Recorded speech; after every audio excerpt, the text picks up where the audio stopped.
Il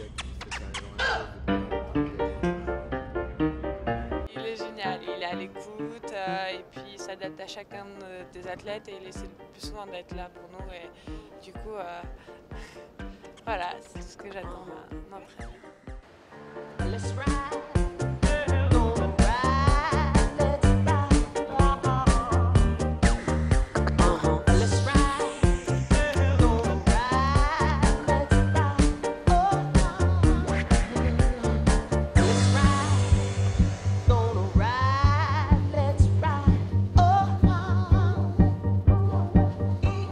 Frédéric Rébérol est entraîneur au pôle France de kayak à Toulouse depuis 8 ans. Il coache les athlètes dans la catégorie descente.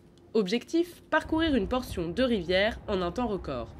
Aujourd'hui, ils sont 4 à venir s'entraîner sur la Garonne. Paul, Manon, Ancelin et Esteban.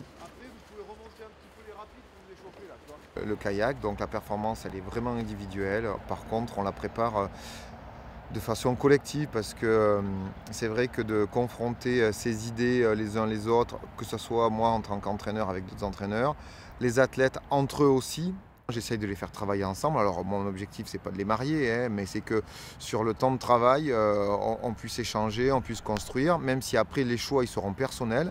Tel ou tel athlète prendront telle ou telle trajectoire, tel pagaie, tel matériel.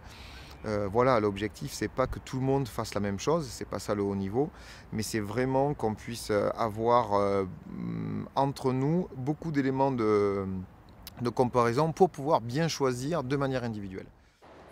Programme du jour, une séance de récupération.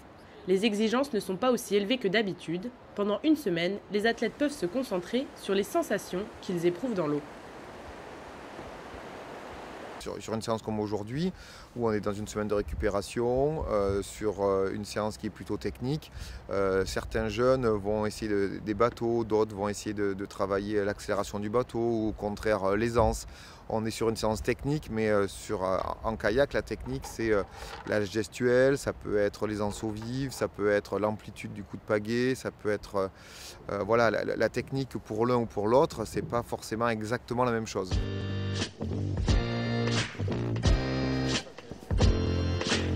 Ce matin, c'est à la confluence de l'Ariège et de la Garonne que Frédéric propose aux kayakistes de pagayer. Pas toujours facile de trouver des spots, le niveau d'eau doit être suffisamment haut pour que les sportifs puissent s'entraîner. Toujours au plus près de ses athlètes, Frédéric observe et analyse les mouvements de chacun.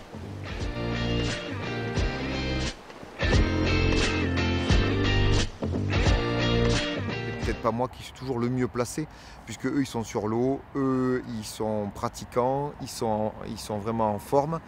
Et moi mon objectif c'est pas de leur apporter des choses toutes faites, c'est pas de leur apporter des solutions, mais c'est plutôt de leur poser des questions.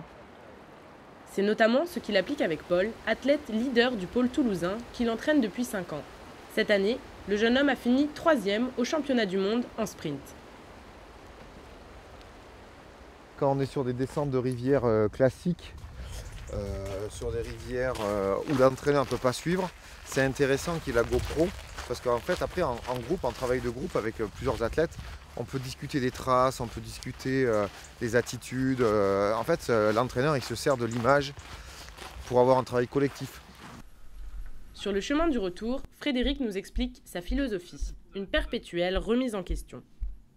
Être au contact de gens qui ont le souci d'être performants, ça me demande aussi moi d'être performant. La matière première de l'entraîneur c'est l'être humain, contrairement à un boucher c'est la viande, voilà, un maçon c'est le béton et le parpaing, un menuisier c'est le bois. Voilà, nous les entraîneurs on est vraiment sur la matière vivante et une année un entraînement peut marcher, l'autre année ça va pas marcher.